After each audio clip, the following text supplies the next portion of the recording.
السلام علیکم ناظرین، سبطین سپیکس یوٹیوب چینل میں آپ کو خوش آمدید کہتے ہیں۔ ناظرین، آج ہم بات کریں گے نوح علیہ السلام کی قوم پر جب عذاب آیا تو اس عذاب میں بچنے والی ایک بوڑھی عورت نے ایسا کون سا عمل کیا کہ اتنی بارش اور سیلاب میں بھی اسے کچھ بھی نقصان نہ ہوا۔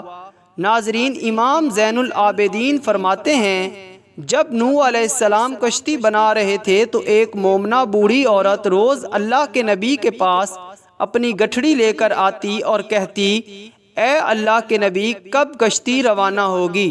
نوح علیہ السلام فرماتے، ابھی دیر ہے۔ وہ عورت شام تک بیٹھی رہتی اور پھر اٹھ کر چلی جاتی۔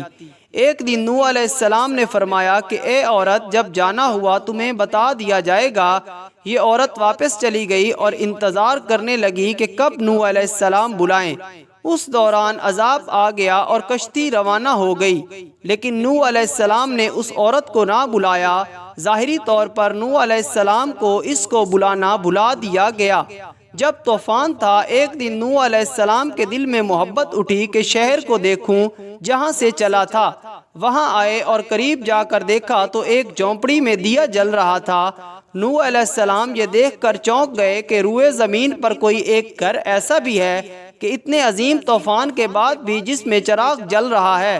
انہوں نے وہاں تکبیر بلند کی تو عورت سامان لے کر آ گئی اور کہنے لگی، یا نبی اللہ، کیا کشتی تیار ہے؟ چلیں۔ نوح علیہ السلام نے حیرت سے اس کو دیکھا اور کہا، رکو بڑھیا، کیا تمہیں کچھ بھی نہیں پتا چلا؟ وہ کہنے لگی، یا نبی اللہ، کیا نہیں پتا چلا؟ کہا، اتنا بڑا سیلاب آیا، بارش آئی، تمہیں کچھ بھی نہیں پتا چلا؟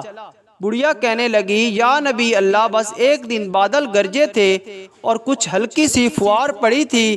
نوح علیہ السلام حیران ہو کر آسمان کی طرف دیکھنے لگے اور کہا، میرے اللہ، یہ کیا ماجرا ہے؟ اللہ تعالیٰ نے نوح علیہ السلام پر وحی بھیجی کہ اے میرے پیارے نبی، اس عورت کے دل میں چونکہ تمہاری محبت تھی اور تم نے اسے پابند کر دیا تھا، اور چونکہ تمہارا اس سے وعدہ بھی تھا کہ نجات کی کشتی میں اسے لے کر جاؤ گے، تب جب کہ تم نے اپنا وہ وعدہ پورا نہیں کیا، لیکن اے نوح علیہ السلام، میں تو تمہارے وعدے کا ذمہ دار تھا، اس لیے میں نے اس بڑھیا تک عذاب پہنچنے نہیں دیا۔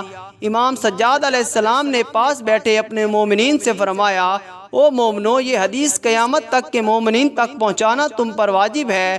انہیں بتا دو کہ جس نے ہم سے محبت کی، قیامت کا عذاب ضرور آئے گا، لیکن جسے اس بڑھیا کو پتہ نہیں چلا، ہمارے مومنین کو بھی پتہ نہیں چلے گا کہ قیامت آئی اور چلی گئی۔ ناظرین، ہمیں اس واقعے سے سیکھنا چاہیے کہ ہم بھی اپنے آخری نبی محمد صلی اللہ علیہ وآلہ وسلم سے محبت کریں، اور ایسی محبت کہ ہمارا کام نبی علیہ السلام کی سنت کے مطابق ہو۔ اگر ہم نبی صلی اللہ علیہ وآلہ وسلم کے بتائے ہوئے طریقے کے مطابق زندگی بسر کریں گے تو انشاءاللہ دنیا اور آخرت دونوں میں کامیابی حاصل کریں گے۔ اللہ پاک ہمیں صراط مستقیم پر چلنے کی توفیق عطا فرمائیں۔ آمین ثم آمین۔ اگر ویڈیو پسند آئی ہے تو کمنٹ سیکشن میں اپنی رائے کا اظہار کریں اور میرے یوٹیوب چینل کو سبسکرائب کر لیں۔ شکریہ۔